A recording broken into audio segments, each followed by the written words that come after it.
She came to Missouri with a plan for her life.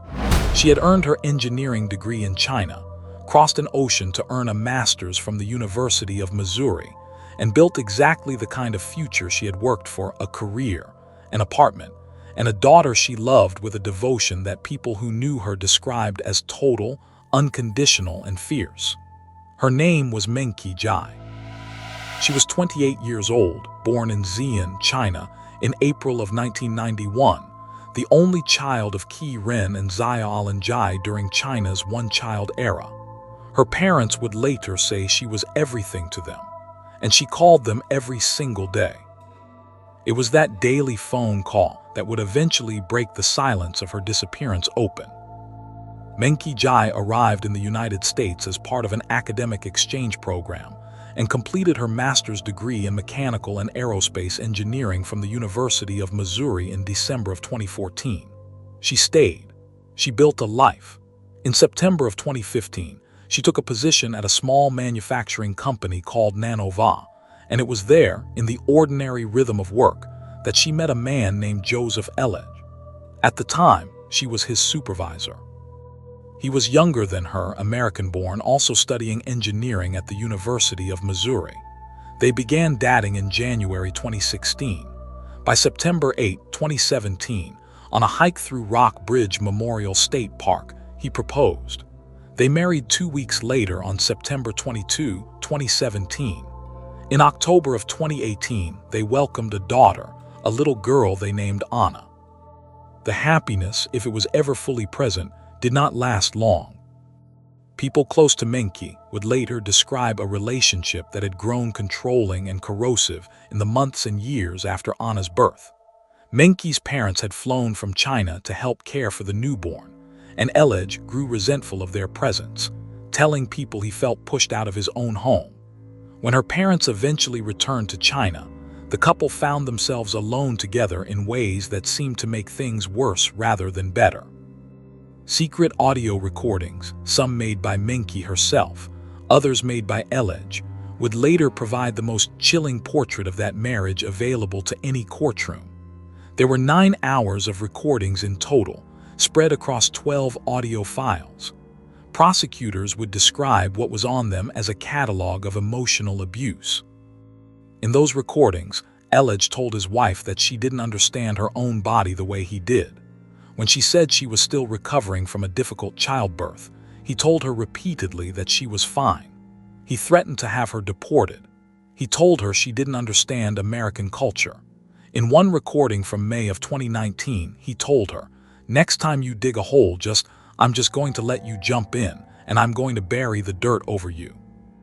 In a recording from August of that year, he told her plainly that he didn't like being married to her, didn't like living with her, didn't like anything about her. In another exchange that prosecutors would later present to a jury, he said, "You think you're so empowered because of this society? Well, don't forget that nature exists. You're still just a woman." Mengqi had been having private, romantic communications with a man living in China. The exact nature of those communications was disputed at trial. The defense called them an affair. The prosecution treated them as context for why Elledge felt his control over his wife slipping away. What the recordings made plain was that Elledge knew about the contact, despised it, and that the knowledge had become a source of explosive tension inside their apartment. On the evening of October 8, 2019, something happened in that apartment that Mengqi Ji did not survive. Elledge would later tell police and then a jury that the couple argued that night about the man in China. He said things escalated into a physical confrontation, shoving, pushing. He said she fell and hit her head. He said she told him to leave her alone. He said he went for a walk. He said that when he woke up at 5 in the morning she was cold. He said he panicked. He put her body in the trunk of her car, drove around for hours across multiple counties in mid-Missouri, and could not decide what to do. He brought her home. Then the next day, with their infant daughter in the car, he drove to Rock Bridge Memorial State Park, the same park where he had proposed to her just 2 years before and buried her in a shallow grave. He spent approximately 30 minutes digging. Then he drove home and called the non-emergency line, 311. not 911, the non-emergency line. He reported his wife missing. Mengqi Ji's mother had not heard from her daughter that day, which was itself unusual enough to cause alarm. Mengqi spoke with her mother in China every single day. Her mother sent a friend to check on her. That is how the report of her disappearance came to exist at all. By the time police began their investigation, Elledge was already building his alibi story. He sat down for an extensive voluntary interview at the Columbia Police Department. He gave a local television interview in which he implied that his wife had left him for another man. He said he hoped she was with someone who cared for her enough to keep her safe. He told detectives they hadn't had any big fights. He described going for long, leisurely drives in the days after she disappeared, drives he called searches for new hiking paths. But the details did not add up. Mengqi Ji had left without her passport, without her cell phone, without her car keys, without her car, without her daughter. There was no Uber ride, no airline ticket, no credit card activity of any kind after October 8. There was no evidence she had contacted anyone, gone anywhere, or arranged any kind of departure. Investigators later said what became clear to them almost immediately was that a woman as devoted to her daughter as Mengqi Ji would never have left that child behind voluntarily. Then Boone County prosecuting attorney Dan Knight said publicly what his investigators had concluded in private, that Mengqi Ji had not run away, that she was dead, and that the man who reported her missing had almost certainly put her there. Cell phone GPS data told investigators that Elledge had driven for hours across different counties in mid-Missouri on the night she disappeared and into the following morning. He had spent 40 minutes near the Lamon River, about 35 miles west of Columbia, without ever telling police he had been there. Investigators searched the Lamon River extensively. They used sonar equipment. They searched by air and by land. They searched 11 different areas over more than a year, issuing 11 press releases, and even asking local hunters to check their game cameras for anything unusual in the woods. They did not find her. They did, however, find something else. When Elledge was arrested on October 25, 2019, not for his wife's murder, but on felony child abuse charges stemming from photographs Mengqi had taken of bruising on their infant daughter's body and sent to her mother in China, police searched the family apartment. Among the items they seized was a pair of Elledge's boots. The boots were muddy, and stuck to their soles were small, dry needles from a juniper tree. Those boots went into evidence storage, and for more than a year they sat there. On March 25, 2021, a hiker named Stephen Roberts walked off the marked trail in Rock Bridge Memorial State Park and noticed something glinting in the underbrush. As he got closer, he realized he was looking at a woman's purse. He used his walking stick to push aside the leaf litter around it. What he found beneath was a human skull. He called police.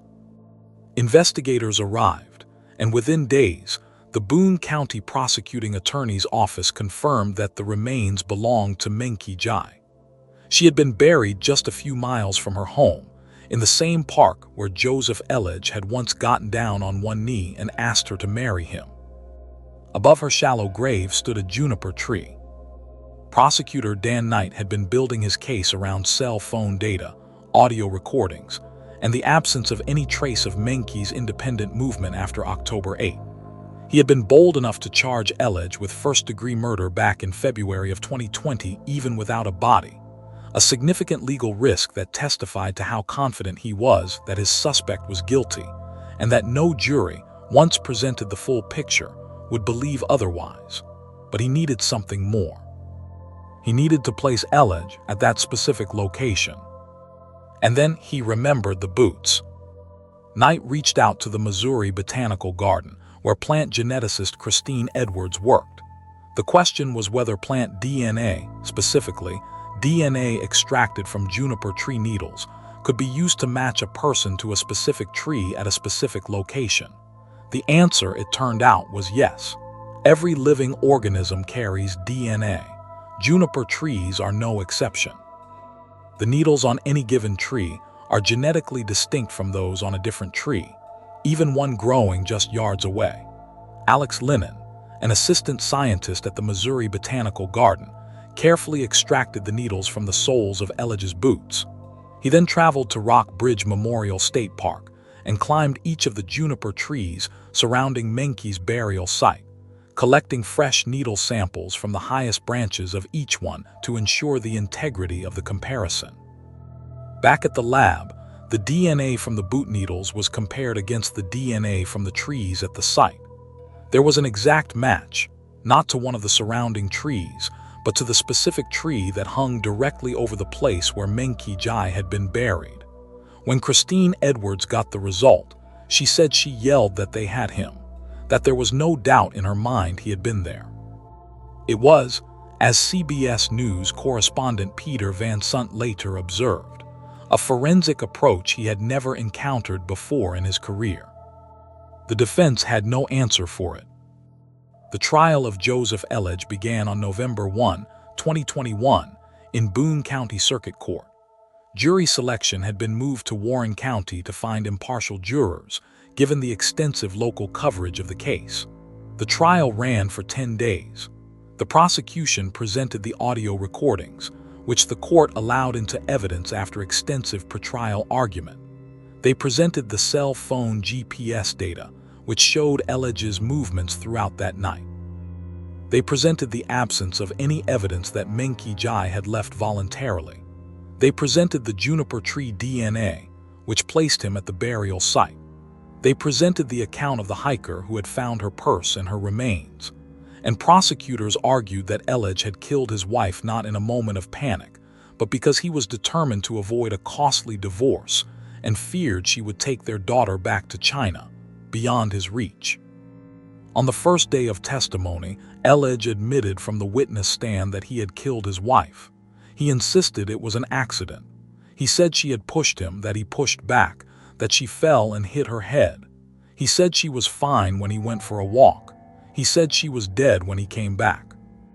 His defense attorney, Scott Rosenblum, argued that the prosecution had failed to prove cause of death, which was technically true, since the decomposition of Mengqi's remains had made a formal forensic determination impossible, and that without proof of how she died, the jury could not conclude that Elledge had murdered her. Rosenblum asked the jury to return a verdict of manslaughter. The jury deliberated for nearly 7 hours. On the evening of November 11, 2021, they returned their verdict. They did not convict Elledge of first-degree murder. They did not accept manslaughter. They convicted him of second-degree murder, a finding that he had knowingly caused his wife's death, even if they were not persuaded that he had deliberated upon it in advance. Under Missouri law, second-degree murder requires only that the defendant knew what he was doing would result in death.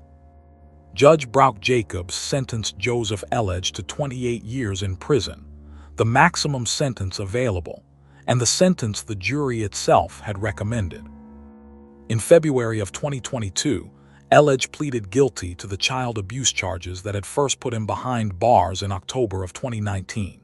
He admitted to child abuse and neglect, endangering the welfare of a child, and domestic assault. Judge Kevin Crane sentenced him to an additional 10 years, to be served consecutively, meaning Elledge will not begin serving that sentence until he has completed the 28 years for Mengqi's murder.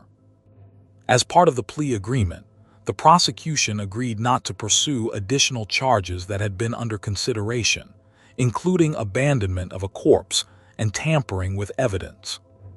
Joseph Elledge was 26 years old when he pleaded guilty to abusing the daughter he and Mengqi had raised together. He is currently incarcerated at the Southeast Correctional Center in Charleston, Missouri. His appeal of the murder conviction was denied by a Missouri appellate panel in 2023. A panel of 3 judges affirmed that the jury could reasonably have concluded Elledge knowingly caused his wife's death. His subsequent motion for a new trial, citing claims of ineffective counsel, has not produced any change to his sentence. The custody of Anna Elledge became its own painful legal battle in the wake of her mother's death. Mengqi's parents, He Ren and Xiaolin Jai flew from Xi'an to Colombia just 4 days after their daughter was reported missing, believing at first that she might still be alive.